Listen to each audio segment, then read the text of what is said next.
Thanks for your question. I'll come towards the front. The lady here in the pinkish top. Yes, you. Not a very good explanation, really. Is it pinkish? I did my best. Terracotta. Terracotta. I stand corrected. Good evening, Prime Minister. My name's Mary O'Brien. I'm a social worker and children's counsellor with a domestic violence refuge in the northern suburbs. Each day I hear about the effects of the recent amendments to the social security legislation. I know of mothers who have sent their children to live with relatives because they can no longer afford their rental property on the New Start allowance. I know of women who are trapped in violent homes for the same reason. And I know of women who are trying to improve their circumstances by going to uni, putting aside their studies because they now cannot afford to go. My question to the Prime Minister is this: how do you respond to the final report by the Parliamentary Joint Committee on Human Rights that the New Start payment is incompatible with Australia's obligations to ensure minimum levels of social security? I'm happy to respond to that question. And explain my view and the government's views about these changes.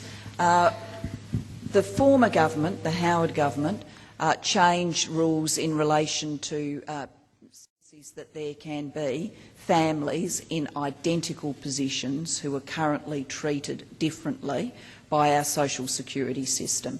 And I don't think that's fair or sustainable for the longer term. So what we've done is we have equalised treatment, so everybody is on the new rules.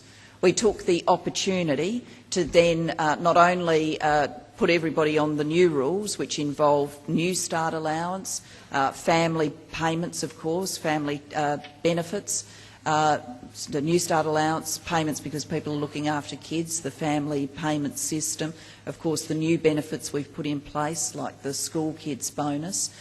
We also took the opportunity to change what are called the taper rates. So if people are working, they get to keep more of the benefits of the dollars they're earning. And because we have tripled the tax-free threshold, people who are working part-time in particular, so on lower incomes, now get to keep more money and give less in tax. In fact, 1 million people have come out of the tax system, predominantly women. Now, I know this is still controversial, but our aim here was to put people who are in similar circumstances in the same position whilst making some changes which we think are beneficial, like letting people keep more of the dollars that they earn when they are doing work, some work. Now, there's been some confusion about these changes. If you've got individual cases you would like us to look at, I'm more than happy to do that. And I genuinely understand that it is, tough work and stuff for people to raise a family, takes the best of their efforts. It is really a very hard thing for someone to raise a family alone. So it's not out of a lack of respect for those efforts, but it is out of a concern for